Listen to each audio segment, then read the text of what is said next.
नमस्कार।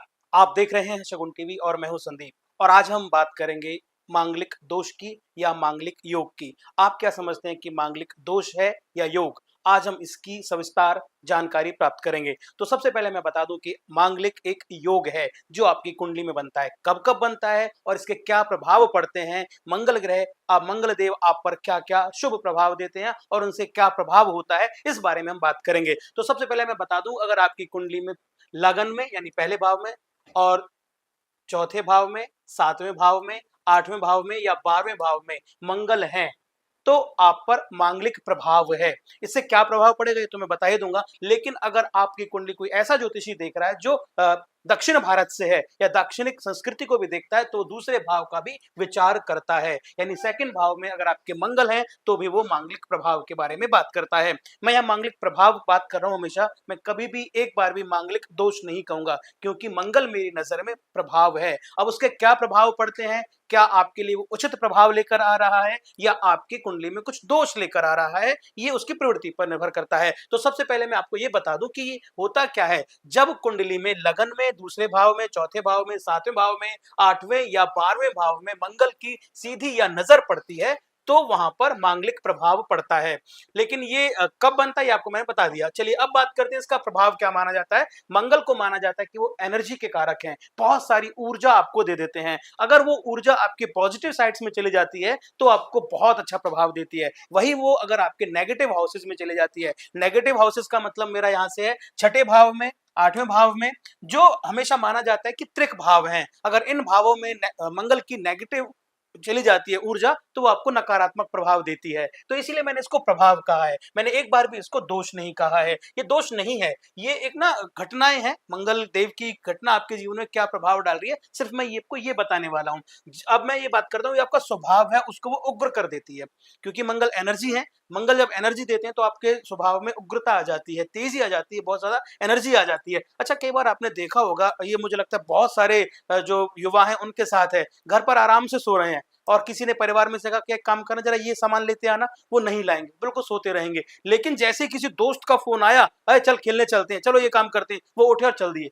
ये क्या है, उनके 10th हाउस में मंगल का प्रभाव है जो उसको एनर्जी देता है, जो यारी दोस्ती बड़े भाई और कार्यों में लगाता है। तो जैसे ही फोन आया वो उठ के चल दिए। ये मुझे लगता है आपके साथ भी होता होगा। तो ये जो चीजें ये प्रभाव से काम करती हैं और भाव का प्रभाव हमेशा होता रहा है। इस बात को आप समझ लें, लिख भी ले कहीं कर, क्योंकि ये भाव का प्रभाव पड़ता है। जिद्दी और आक्रामक आपके स्वभाव को बना देता है, आपके स्वभाव में आक्रामकता लेकर आता है, जिद्दी बना देता है, क्योंकि ऊर्जा आपके पास अब बहुत है। अब आपको डायरेक्शन की रिक्वायरमेंट है कि आप इसको पॉजिटिव डायरेक्शन में लेके जाएं। अगर आपके जीवन में मांगलिक योग बन गया है तो आपके लिए बहुत अच्छी और सकारात्मक बात यह है कि अगर आप इस एनर्जी को, इस फोर्स को अगर सकारात्मक और पॉजिटिव डायरेक्शन में लेके जाएंगे तो आपके वारे न्यारे हो जाएंगे। अच्छा, जल्दबाजी से निर्णय ना लें। इससे क्या होता है कि लोग जल्दबाजी में निर्णय लेते हैं। किसी ने कुछ कहा, मांगलिक योग बना हुआ है, एनर्जी के आप कारक हैं, कहीं आपकी कोई बात भिड़ी तो आप उसमें निर्णय ले लेते हैं, ये ना करें। अच्छा, बेसिकली मांगलिक योग को हम लोग ना कहते हैं कि यार विवाह में देरी होती है, विवाह में ध्यान देना चाहिए, मांगलिक योग बनते हैं तो हम लोग विवाह पर बहुत इसका फोकस रखते हैं। तो मैं थोड़ा इस बारे में बता दूं कि बेसिकली ये विवाह पर क्यों रखते हैं। देखिए जी, जब हम मांगलिक दृष्टियों की बात करते हैं, उनकी बात करते हैं, तो ये 1, 4, 7, 8 और 12, ये यहाँ पर मंगल होता है। अब यहाँ से अब दृष्टि की बात करेंगे तो सामने सीधी लगन पे दृष्टि आ गई, इसकी 1, 2, 3, 4 चौथी दृष्टि आ गई। और यहाँ से बात करेंगे तो 1, 2, 3, 4, 5, 6, 7, 8, आठवीं नजर आ गई। यानी जब दृष्टि चार्ट वाला आप देखेंगे तो इसकी सारी नजर हमारे 7th हाउस पर जाती है। और जो 7th हाउस होता है, आप कहीं से भी मंगल की नजर आपको 7th हाउस पर आ रही है तो 7th हाउस को माना जाता है कि ये पार्टनरशिप वाला भाव है, जया भाव है। अगर आप काम करें तो पार्टनरशिप के साथ, और मुझे लगता है कि पति पत्नी से अच्छी पार्टनरशिप इस संसार में कहीं कोई दूसरी नहीं है। अगर आपकी पार्टनरशिप पति पत्नी की है और वहां पर अगर मंगल है तो वहां एनर्जी बहुत हो गई है। आपको आपके पार्टनर ने कुछ कहा और आपको वो बात अच्छी नहीं लगी तो आपके क्लैशेस हो जाते हैं। बेसिकली इसलिए हम लोग इस बारे में बात करते हैं कि भाई दोनों अगर मांगलिक प्रभाव के हैं, दोनों में अगर किसी भी बात पर थोड़ी बहुत भी खटपट हुई तो वो एक दूसरे की सुनेंगे नहीं, एक दूसरे को सुना देंगे, जिससे क्या है कि दोनों के रिश्ते में खटपट हो जाती है। तो इसीलिए बेसिकली तो एक योग है और ये योग बहुत अच्छा संयोग लेकर आता है। ये एक योग है, बहुत अच्छा संयोग लेकर आता है। आपके पास बहुत सारी एनर्जी है, बस आपको उसको डायरेक्शन देने की आवश्यकता है। अच्छा, अब इसमें हमें क्या विवाह में जब होता है तो क्या-क्या चीज़ें आती हैं? एक तो इसमें विवाह में देरी होने के चांसेस हो जाते हैं। दूसरा, पति-पत्नी में तकरार, जैसे मैं बता रहा था कि दोनों के पास एनर्जी बहुत है, अब दोनों अपनी एनर्जी लगाएँगे कहाँ? तो वो दोनों की जो एनर्जी है वो आपस में क्लैशेस करती हैं, तो तकरार होने के चांसेस रहते हैं। दोनों में गुस्सा और अहंकार आ जाता है।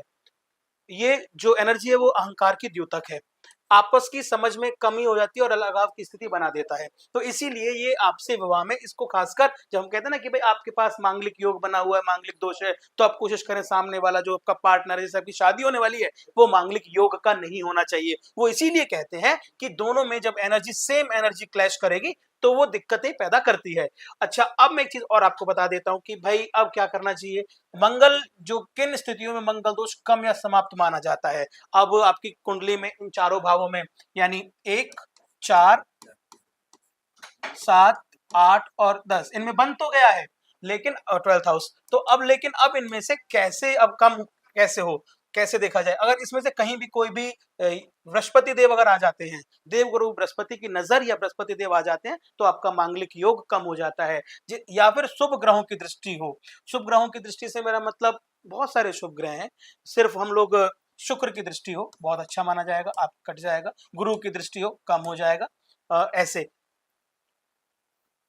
शुक्र की और सूर्य का साथ हो तो कम हो जाता है, या मंगल अपनी उच्च राशि में स्वराशि का हो तो भी ये मांगलिक योग कम हो जाता है। अगर आपका गुरु मजबूत स्थिति में है तो सारे प्रभाव कम हो जाते हैं। ये हो गई, इन स्थितियों में ये कम हो जाता है। अच्छा, कुछ इसके मिथ्स भी हैं।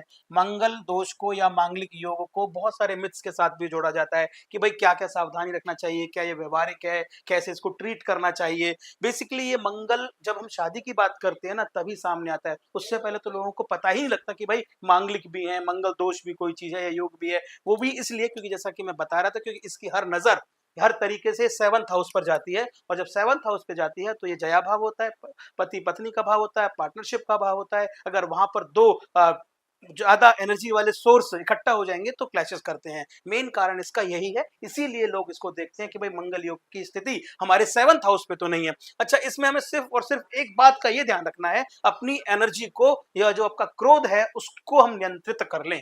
कैसे भी करके उस क्रोध को नियंत्रित कर लें, और संवाद की आवश्यकता है, विवाद की नहीं। आप संवाद करें, विवाद ना करें। आप अपनी बात को समझदारी के साथ रखें, आप उसमें संवाद बना के रखें, विवाद वाली स्थिति कोई पैदा ना होने दें। आपके लिए मंगल दोष नहीं होके योग बनेगा और आप अच्छा काम करेंगे। आपके पास इतनी एनर्जी होगी ना, आप सुबह 6 बजे से लेकर रात को 12 बजे तक निरंतर काम करते रहेंगे। आप जितने भी ऐसे लोग देख रहे हैं जो श्रमिक देख रहे हैं, जो लोग लगातार काम करते रहते हैं, मैं एक बात और कहना चाहूंगा कि भारत में या जितनी भी आप कुंडली देखेंगे तो कम से कम 40, क्योंकि 5 भाव है, जितने 1 2 3 4 5 6 यानी आधी से ज्यादा लोगों में मांगलिक दोष या मांगलिक योग है। अब इतने लोग जो एनर्जी के साथ काम कर रहे हैं ना, उन सब में मैं आपके साथ एनर्जी के साथ बात कर रहा हूं तो कहीं ना कहीं किसी ना किसी भाव में मेरे साथ भी मंगल जुड़े हुए हैं, क्योंकि मंगल ही एनर्जी के कारक हैं। आपको उसे बस पॉजिटिव डायरेक्शन देनी है। जल्दबाजी से कोई निर्णय ना लें, वाहन चलाते समय सावधानी जरूर बरतें।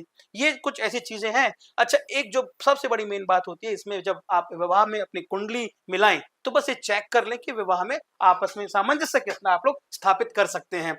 कुछ उपाय भी इसके हैं। वो उपाय आप करेंगे तो होगा क्या? मंगलवार को आप व्रत कर सकते हैं, मंगलवार का व्रत करें, मांगलिक दोष कम होता है। मंगल देव की पूजा अर्चना उपासना करें। इसमें हनुमान जी भी कारक ग्रह हैं तो आप हनुमान जी की भी उपासना करेंगे, हनुमान चालीसा का पाठ करेंगे तो क्रोध पर नियंत्रण आएगा, आपका मन ध्यान में लगेगा।